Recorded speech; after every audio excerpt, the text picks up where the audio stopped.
number 8.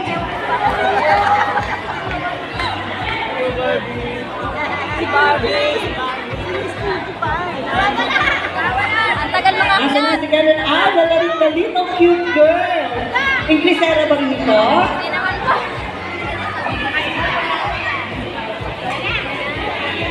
Palakpakan ng supporter si Karen number 8. Kunin mo mic, baby girl. Ano nararamdaman ngayon ni baby girl? Happy po. Oh, happy siya. Bubunod ka na. Question mo kay ate. Bunod ka na. Tapos bibigay mo sa akin, ha? Marunong na ba magbasa si Karen number 8? Yes po. Oh, wow! Ilang taon na ba si Karen number 8? 5 years old, pero marunong na magbasa.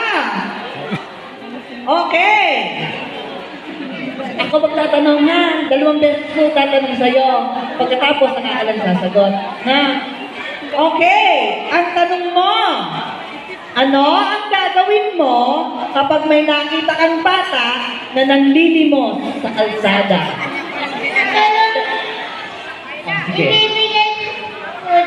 Tutulungan ko po kasi kawawa naman po siya. Wala po siyang bahay.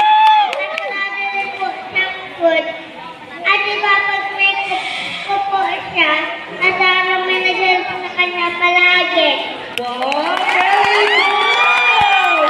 Diba? Bibigyan mo ng food at ipag-pray niya na may tumulong na raw sa batang yun. That's good! Kaya number 8! Thank you so much! Barbie, Barbie!